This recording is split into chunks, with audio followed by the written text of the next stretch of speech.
Fala, turma! Então vamos lá, continuando e fechando nosso bloco de diversidade animal. Talvez eu trave meu rosto, mas eu vou tentar ir voltando. Infelizmente agora eu estou usando o Google Meet, eu estava usando o Zoom, preferi, mas o meu Zoom está com problema. Enfim. Então vamos lá, na aula passada, o que a gente trabalhou? A gente trabalhou os outros grupos de protostômios, que foram Nematoda, tá?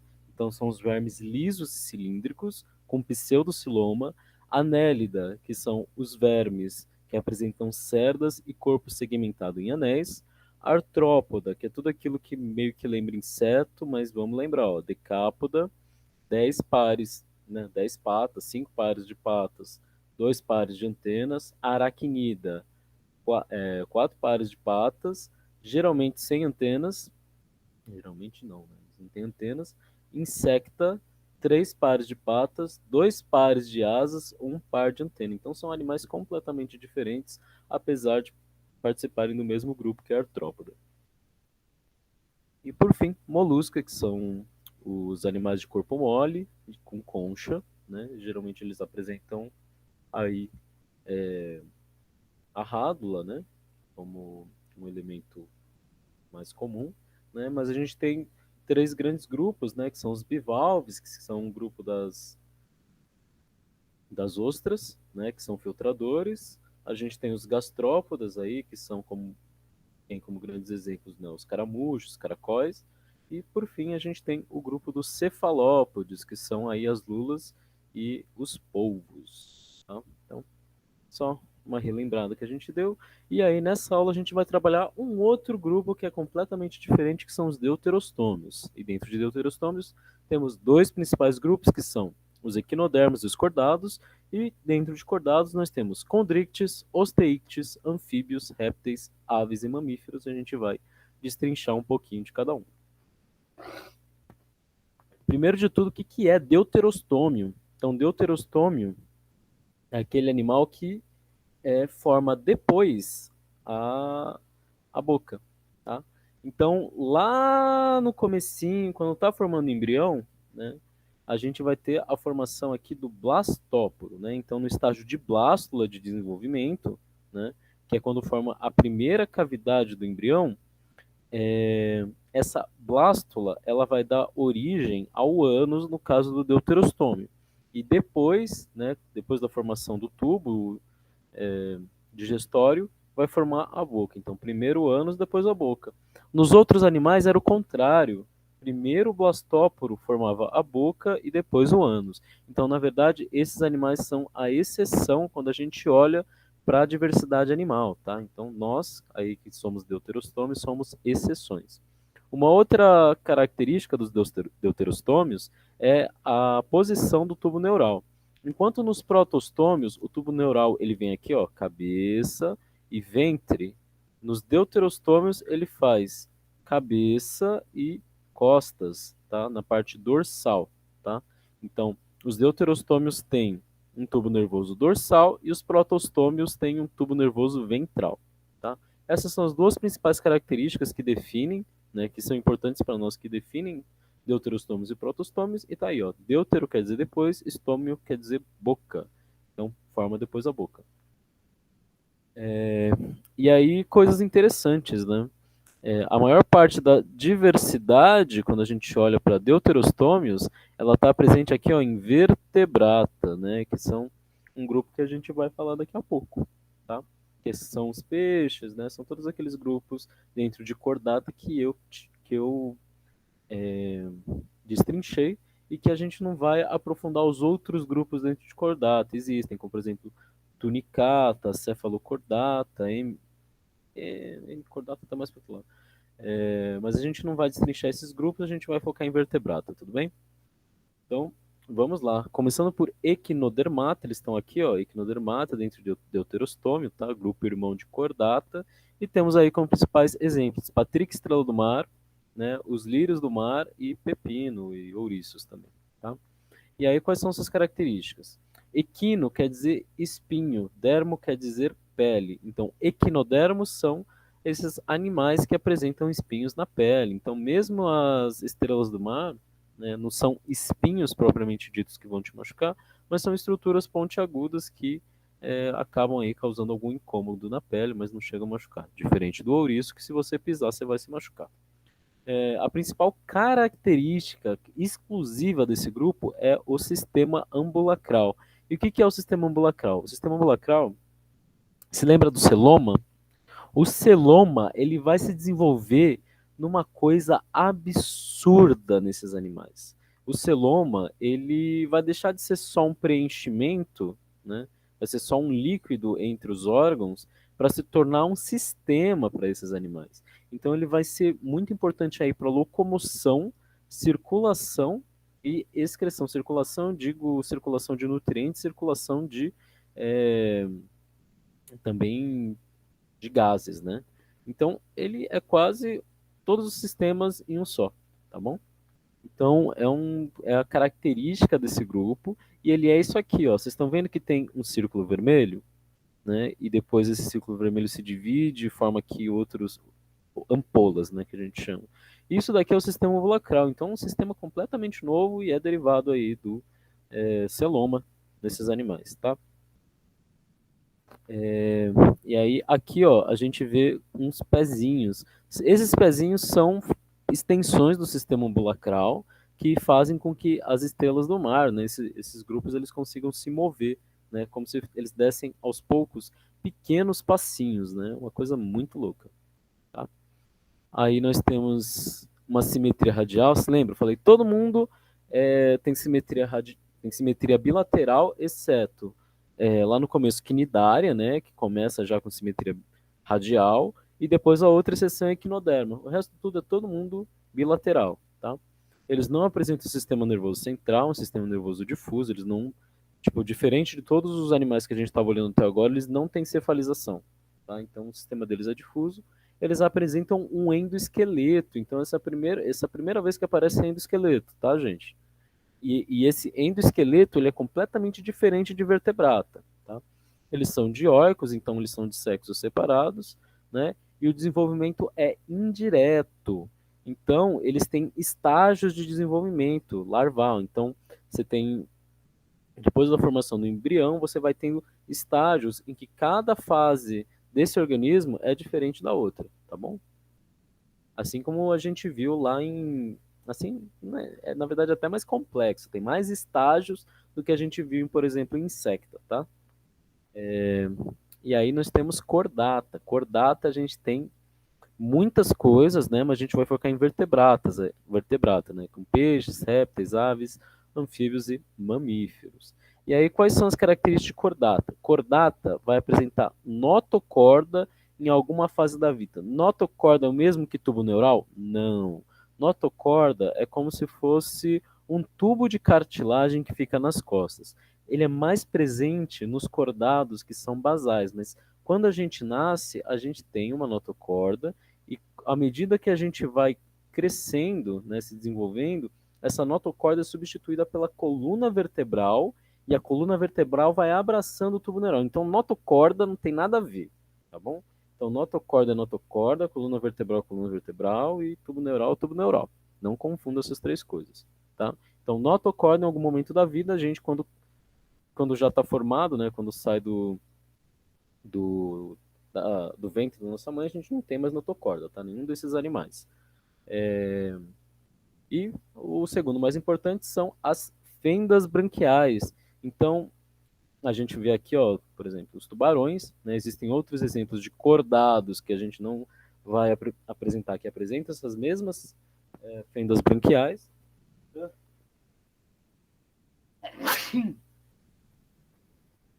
mas que o importante é a gente olhar para os que são derivados, né? É muito fácil a gente falar de fenda branquial quando a gente está falando de animais que estão na água. Agora, é muito interessante a gente falar de fendas branquiais em animais que já se adaptaram à Terra. Então temos aqui ó, exemplos de humano, ave, réptil, peixe e todos, durante seu desenvolvimento, ó, eles têm essas fendas branquiais, tá? E ao longo do desenvolvimento elas vão aí se transformando nas partes devidas ou vão sendo degeneradas, enfim, tá? E aí temos aqui, ó, semelhança entre os embriões de diferentes grupos que se encontram muito distantes, né? Então temos aqui anfíbios, peixes, aves, né, e os mamíferos, tá? E aí vamos lá, condrictes. Condrictes são os peixes cartilaginosos, representados aí pelas raias, tubarões e o meu favorito, que é o peixe-rato ou quimera. Peixe-rato é muito feio, mas eu acho para mim um dos animais mais bonitos que tem no fundo do mar, tá? E aí eles estão aqui, ó. Então temos aqui o ancestral dos cordados, tem lampreia que veio para cá, a gente não vai falar. E aí tem uma coisa muito louca que aconteceu aqui nesse período, né? E aí nós temos os peixes cartilaginosos aqui formando um grupo, tá? E aí então os condrictes, né, que são os peixes cartilaginosos, eles apresentam as fendas branquiais expostas, como a gente já mencionou. Eles não apresentam bexiga natatória, é importante a gente mencionar isso, porque a gente fala muito de bexiga natatória. E aí como é que eles fazem para regular a altura deles na água, né? Aparentemente é a gordura quem fornece esse hidrodinamismo deles, né? Que fazem eles terem a densidade correta para eles, enfim, desempenharem suas funções de nado. Outra coisa importante é que eles apresentam uma cloaca.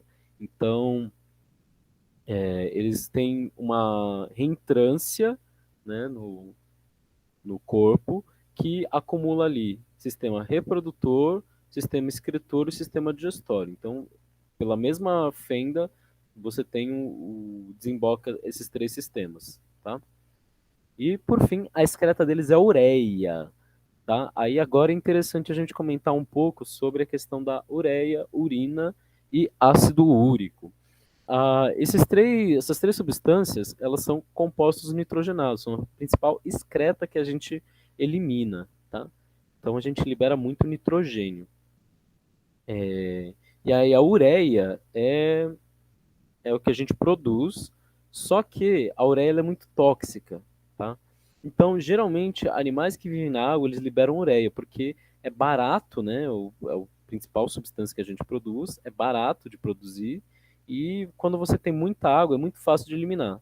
Só que seres vivos que, por exemplo, estão na Terra, eles precisam gastar mais energia porque eles têm menos água. Então, ao invés de ter ureia não, ao invés de ter amônia, é isso, amônia, ureia e ácido úrico.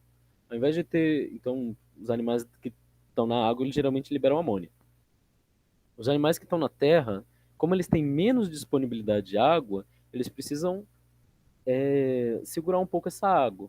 E aí o que, que a gente faz? A gente usa ureia, né? A gente pega aquela amônia, transforma em ureia, é mais caro, mas é melhor pagar mais caro em termos energéticos para produzir ureia, que é menos tóxico, do que ter que gastar litros de água que a gente não tem disponibilidade para poder eliminar ureia, amônia. Tudo bem? E por fim tem o ácido úrico, que é ainda mais caro, né? Só que ele gasta ainda menos água, né? Então já é uma adaptação interessante para ambientes que você realmente não tem como conseguir água. Aí a gente vai discutir um pouquinho sobre outras adaptações relacionadas com ácido úrico mais para frente. Mas é interessante vocês anotarem esse ponto, né? Então, apesar dos condrictes serem animais de água, eles produzem ureia ao invés de amônia, tá? E aí, então, aqui está um exemplo clássico de condricte. Então, ó, fendas branquiais expostas, né? Geralmente aqui o rabo, né, ele é assimétrico, então, ó, você tem a parte de cima ela é mais longa que a parte de baixo, um grande número de barbatanas, duas barbatanas dorsais, três barbatanas ventrais, e outra coisa interessante, a boca, ela tá atrás, né? Então aqui você tem a narina e a boca, ela tá embaixo, tá? Uma coisa diferente dos peixes. Porque, por exemplo, ó, os peixes ósseos, que um peixinho de aquário, um exemplo, ó, a boca tá aqui na frente. Então, ó, a boca tá aqui embaixo, a boca tá aqui na frente, bem na frente, né? Junto da narina. E aproveitando para comparar, né, ó, o rabo é assimétrico, né, a nadadeira caudal, enquanto nos peixes ósseos, ó, a nadadeira é simétrica, tá? Nadadeira caudal. E aí, outra coisa importante, né, que tá sendo bem discutido agora, que é a história do cação, né? O que é o cação? Cação geralmente é o peixe, tipo, é o peixe lixa, né? Então é um tubarãozinho que a galera caça e vende no mercado para a galera comer. Tá, é problemático aí. Só que tem um outro problema. Às vezes o cação não é peixe lixa. Às vezes o cação é tubarão martelo, é tubarão branco. Não sei se é tubarão branco, mas. Enfim, são outras espécies de tubarão que são topo de cadeia que é, são um problema, né? Porque eles são topo de cadeia, eles acumulam metais tóxicos, substâncias, tudo mais. Então isso pode ter um impacto na saúde das pessoas. E outro que está impactando o meio ambiente, né? Então quando você tira topo de cadeia, você acaba afetando. A gente viu em ecologia toda a teia trófica, né? Então existe um problema ecológico gigantesco no consumo de cação, né? Então ao comer cação, você pode estar contribuindo aí com o desequilíbrio da cadeia trófica. E a gente já viu que a gente não consegue medir até onde pode parar. Né? Então, às vezes, não tô nem aí. Você não sabe onde é que vai parar isso. Às vezes você acha que você está só comendo tubarão e às vezes, poxa, acabou o atum, acabou a sardinha. Por quê? Enfim, os teictes, que são os peixes ósseos. Então, eles não estão tão próximos dos peixes cartilaginosos, apesar de eles serem peixes também. Eles estão mais próximos dos anfíbios do que dos peixes cartilaginosos, tá? Então, vamos lá. O que são os osteíctes? São os peixes ósseos, né? Em comparação aos peixes cartilaginosos. Outra coisa importante é por que eles são chamados de cartilaginosos e os ósseos de ossos? Porque a estrutura óssea dos peixes cartilaginosos é essencialmente de cartilagem, tá? Eles têm uma pequena cobertura de, de osso, mas ela é irrelevante, tá?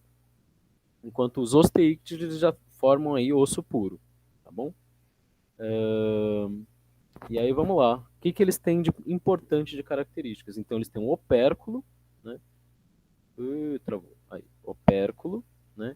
Que é como se fosse essa tampa no lado do lado deles, né? Então ele estaria aí tampando as fendas branquiais, tá? Então essa é uma das características presentes em todos os osteíctes, né? A bexiga natatória. O que é a bexiga natatória? A bexiga natatória é uma vesícula dentro desses peixes que acumula ar.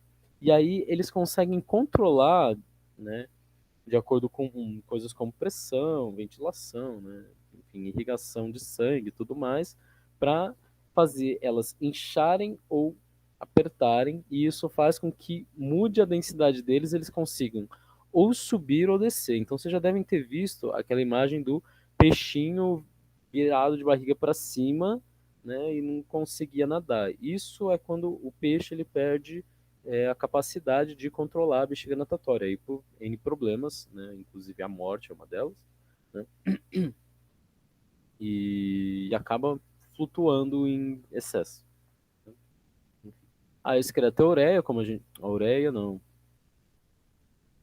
Até amônia, como a gente já tinha falado, né? E o habitat é marinho e água doce, enquanto os peixes cartilaginosos, eles vivem essencialmente na água salgada, apesar de existirem aí exceções, tá? Então, sistema respiratório, né? São as brânquias, ó. Atrás do opérculo, você tem várias fileiras de brânquias. Então, a água entra pela boca e sai pelas brânquias, né? É um sistema muito simples, unidirecional, super eficiente, tá? E o sistema circulatório ele é bem simples também. Então, você tem um coração. Esse coração tem um átrio, tá? E um ventrículo. Então, o átrio puxa o sangue, o ventrículo empurra com muita força esse sangue. Esse sangue ele é empurrado, passa pelas brânquias, né? Então, esse sangue que era pobre em oxigênio agora se torna rico em oxigênio. E aí, depois você tem uma artéria que envia esse sangue para todo o corpo. Uma artéria não, né? Você tem uma rede de artérias que vai enviar esse sangue para o resto do corpo, né? Vai deixar oxigênio, gás carbônico e pegar de volta e mandar de novo. Então é um ciclo muito simples e é um sistema circulatório fechado, outra coisa importante. Né? E aí, uma outra coisa interessante de falar é que os peixes ósseos têm a maior diversidade quando a gente fala de vertebrados. Então, ó, a maior diversidade é de peixes ósseos, em seguida aves, depois répteis, depois mamíferos, batido aí junto com anfíbios, provavelmente anfíbios têm uma diversidade maior ainda, e depois a gente tem outros grupos, tá? Aí vamos falar de anfíbios. Anfíbios a gente basicamente está falando da conquista do meio terrestre. Então você tinha um ancestral, né? Então a gente está contando a história dos vertebrados, né? Então você, ao longo da evolução, foram surgindo essas outras variações, né? Peixes cartilaginosos, né? Desse grupo cartilaginoso surgiram os animais que existem hoje, que nós chamamos de peixes cartilaginosos, mas um outro grupo formou os peixes, os ancestrais dos peixes ósseos, que dividem ancestrais com a gente também, tá? E aí, esses ancestrais que estão mais para o nosso lado, né? Eles que trazem, então, as adaptações para o meio terrestre, tá? Então, por que ir para o meio terrestre? O meio terrestre ele já é um ambiente completamente diferente do ambiente aquático, só que ele apresenta vantagens, como por exemplo, ele está inabitado.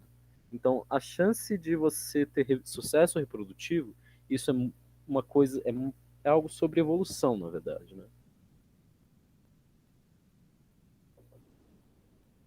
Então, o fato de você conseguir dominar a Terra, né, de conseguir aumentar o número populacional num ambiente novo, isso é vantajoso evolutivamente. Né? Um outro ponto é que no ambiente terrestre não existiam tantos predadores quanto no ambiente aquático, no qual esses animais evoluíram junto com outros. Então, também se torna um ambiente vantajoso nesse aspecto, também com outras fontes de alimento para serem exploradas, tudo mais. Então, apesar das dificuldades que são é, mudar o estilo de vida para o ambiente terrestre, né, existem vantagens. Né?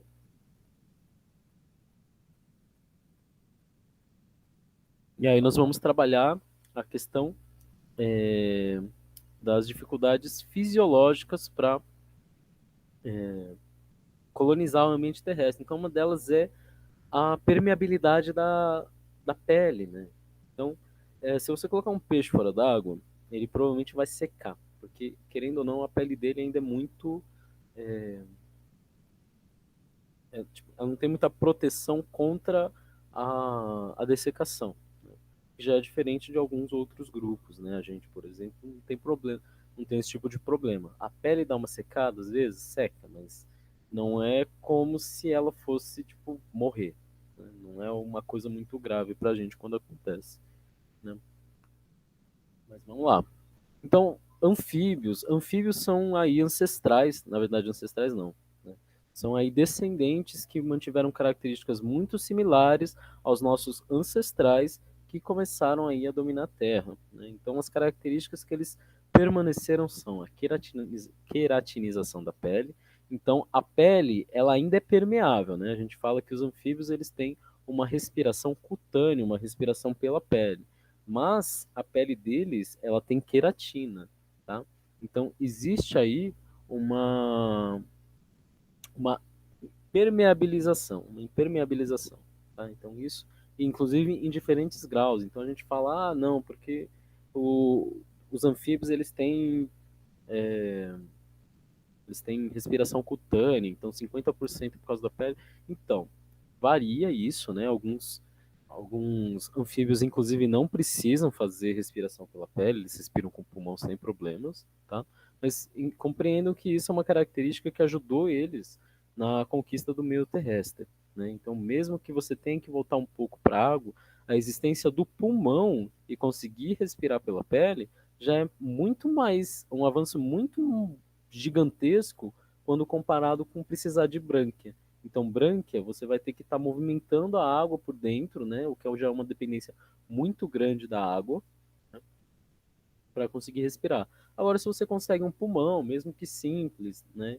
E fazer a respiração cutânea, isso já é um avanço gigantesco em meio à conquista do ambiente terrestre, né? Você tem que voltar de vez em quando para a água para dar uma molhadinha, mas até aí não tem problema, né? Você tem um certo período, né, de estabilidade, né, em que você pode ir sem problemas, né, caçar na terra, fazer as coisas, né? Inclusive à noite é um ambiente muito bom porque o ressecamento é menor, né? Isso também explica o fato dos anfíbios serem, em sua parte, né, boa parte, serem mais noturnos, né? Então a perda de água deles é menor durante a noite e assim segue a vida, né?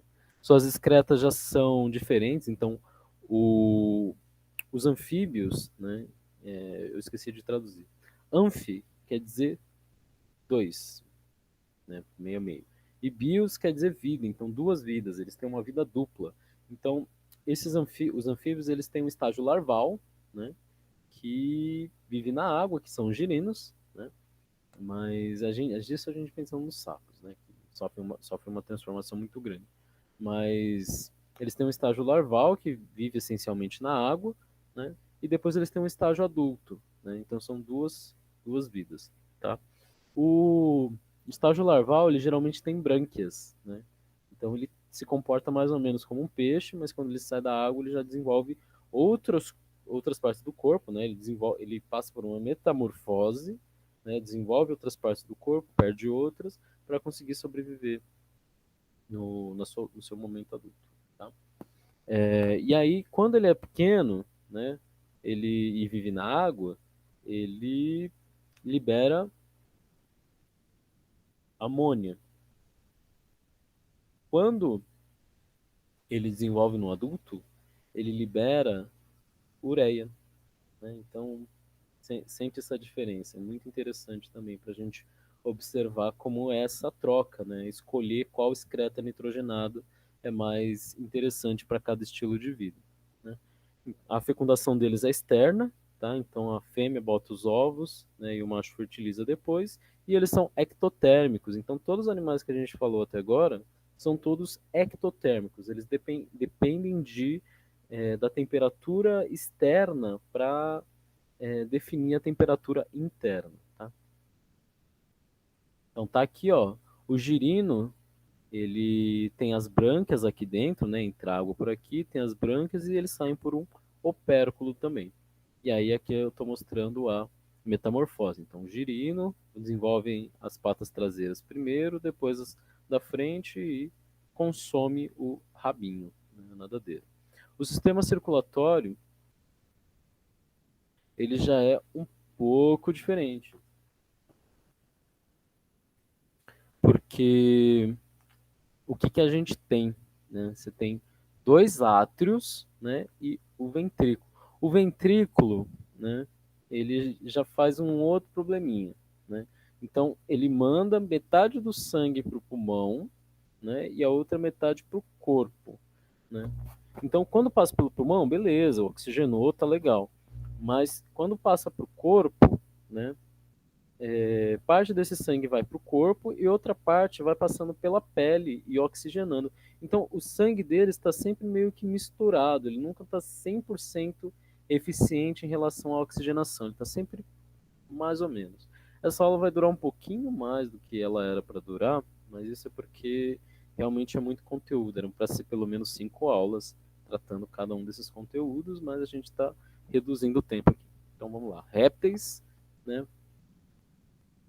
Talvez o fator mais importante para a conquista do ambiente terrestre foi o ovo, né? Então o ovo ele apresenta aí uma casca que impede a desidratação, que ele perca água para o ambiente, só que ele tem poros que permitem trocas gasosas, né? Que deixam com que o feto respire, né? E também fornece cálcio, olha que interessante. Existe aí o vitelo, que é essa parte aqui, ó, né, que é a parte amarelinha do ovo, que ela oferece aí nutrição, né, pro, pro embrião. É interessante a gente saber que em vários animais é a temperatura que define qual vai ser o sexo. Existe aí um outro anexo embrionário, que é o alantoide, que é esse aqui, ó, e o alantoide é como se fosse o saquinho de lixo do embrião. Então, é nele que se acumulam as excretas, tá? Então, assim, o embrião ele produz pouca excreta quando ele está se desenvolvendo. Nós produzimos mais excretas quando a gente chega na fase adulta. Tá? Então ele produz pouca, mas essa pouca excreta pode causar algum problema no desenvolvimento.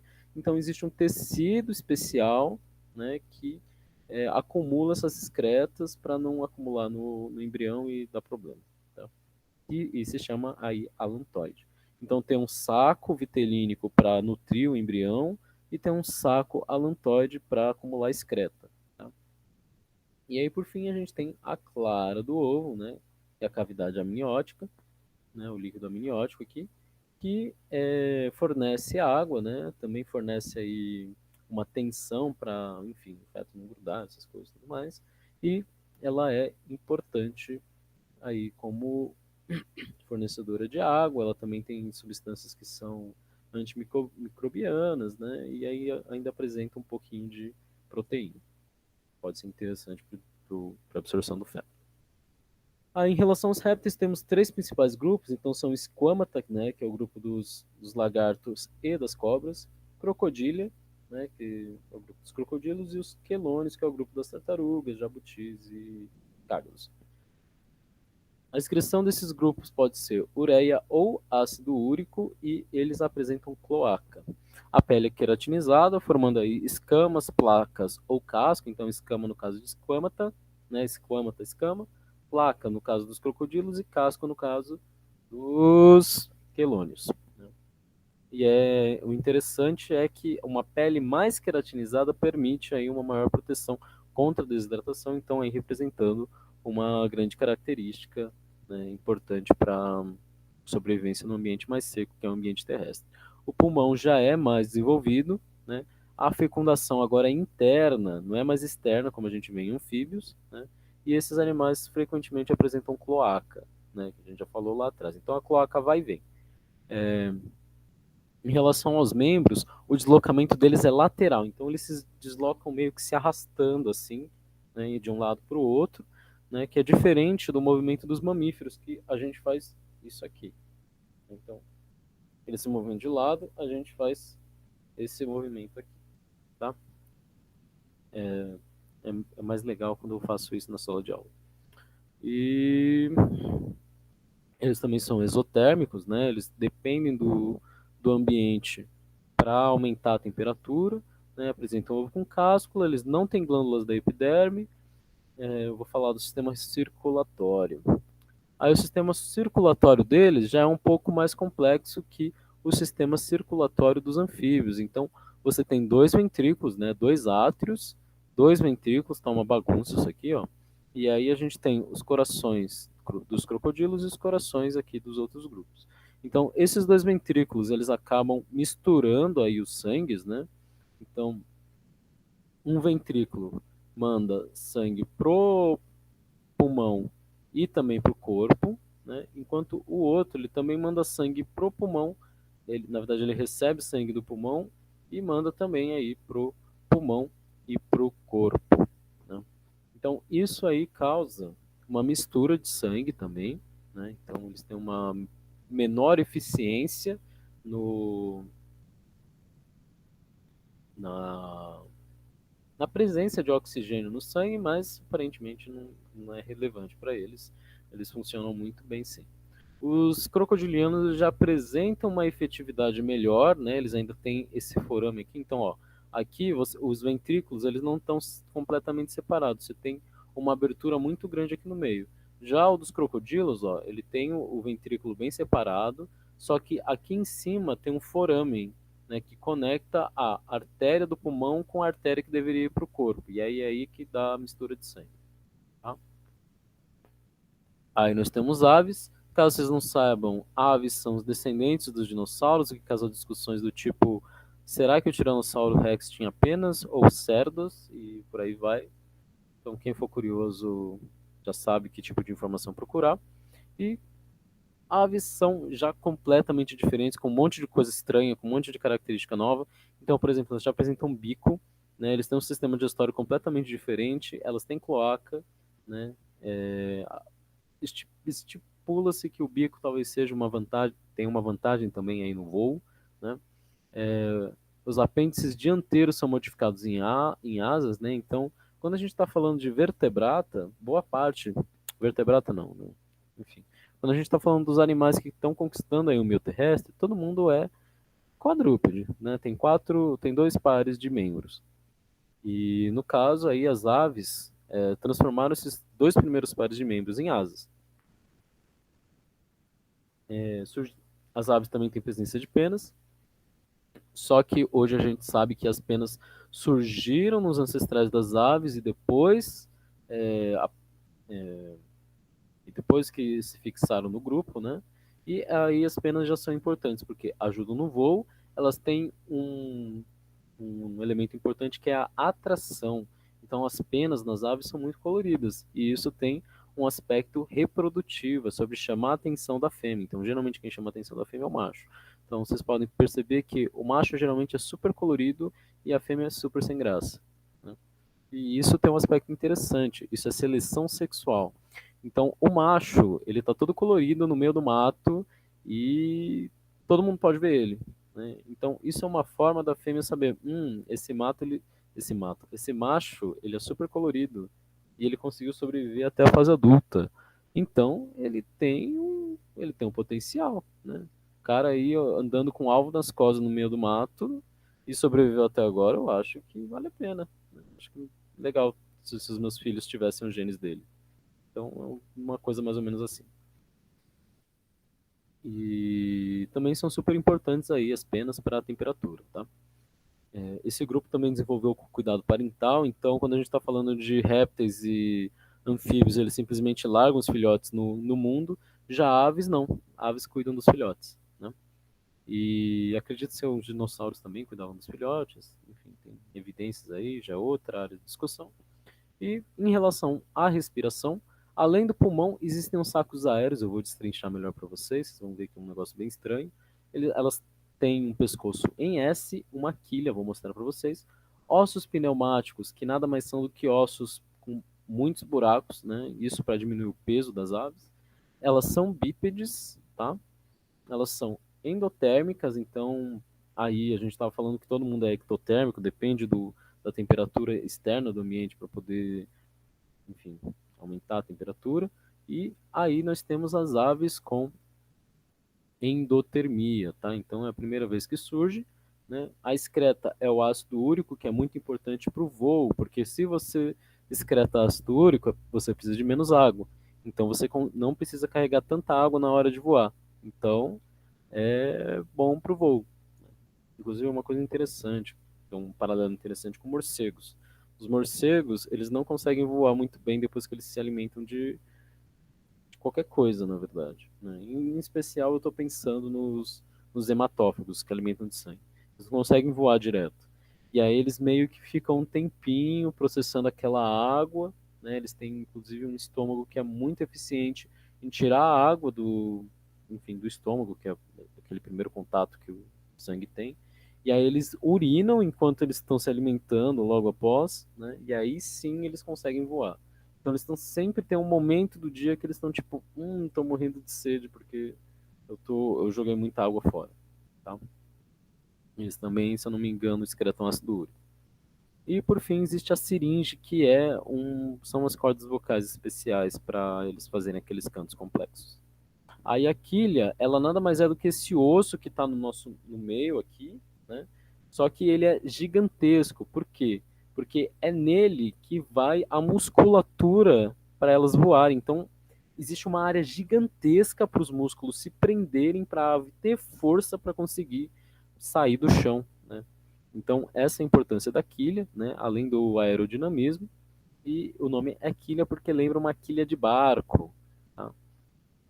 O pescoço ele é em S, ó, ele forma um Szinho, então isso é uma característica de todas as aves. E os ossos são pneumáticos. Repara como é esburacado esse osso aqui. Lógico, grandes ossos eles apresentam também a medula óssea, mas não é o caso desse tipo de osso, tá? Aí nós temos o sistema respiratório. Então temos o pulmão aqui, né? Ó, o pulmão.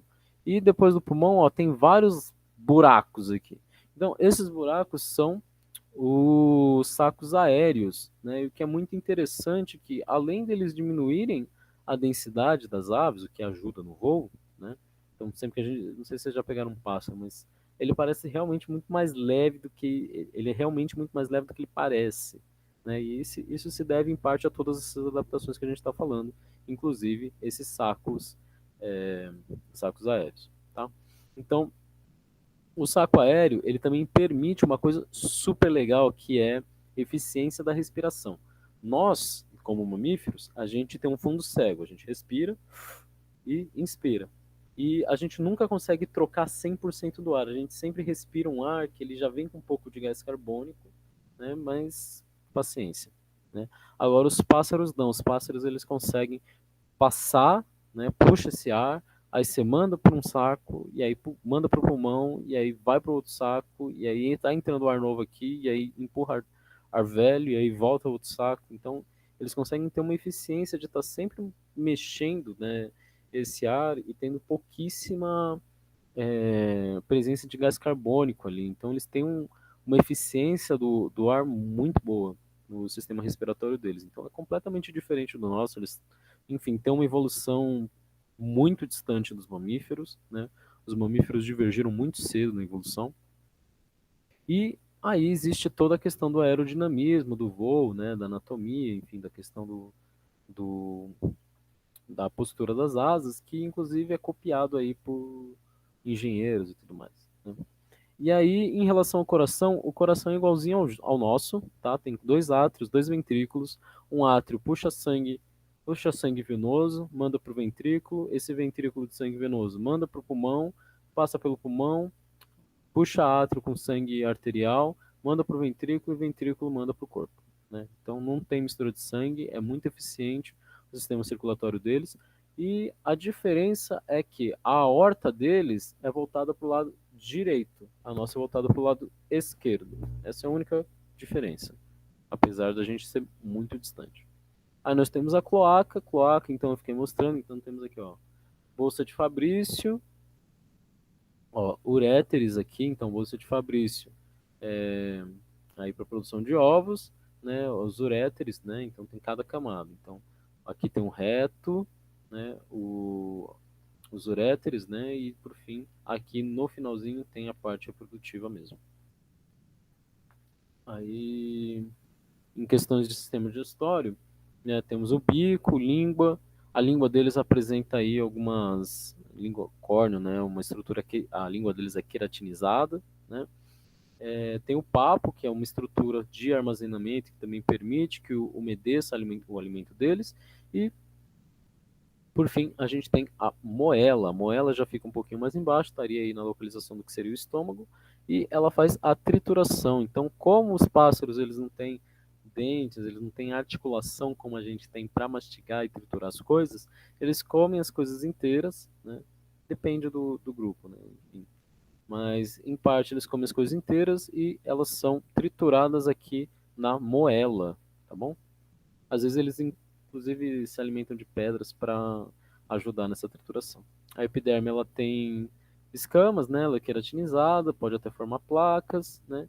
E uma coisa interessante é a glândula uropidial, que é uma glândula que fica aí no rabo, né? Ela é mais desenvolvida em pássaros que vivem na água e ela produz óleo, né? Aí esses pássaros que vivem mais na água, eles passam nas penas para que quando eles entrem na água, né, e saiam da água, a pena não esteja toda encharcada, é uma proteção que eles usam, tá?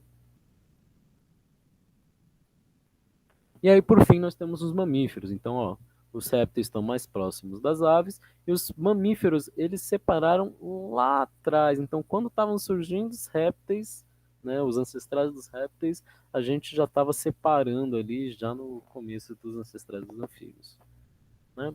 Então, quais são suas características? Endotérmicos, eles apresentam os anexos, não são anexos embrionários, são anexos epidérmicos, são anexos da pele. Então, os principais são pelos, né? Mamífero tem pelo, mamífero tem glândulas sebáceas, são as glândulas que fazem a nossa pele ficar toda oleosa, né, esse inferno, e as glândulas sudoríparas, são as glândulas que fazem a gente suar. Tá?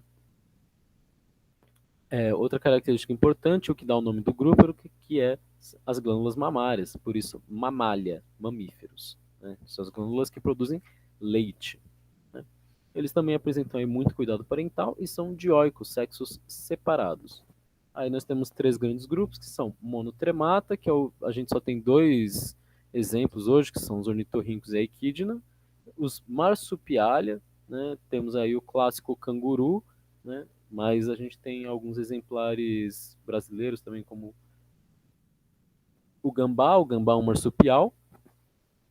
Então a diferença é, monotremata é um grupo mais antigo e eles produzem ovos, né? Então a gente está sempre pensando, nossa, mamífero gesta o animalzinho na barriga. Não, nem sempre foi assim, né? Então os monotremadas são um exemplo, né?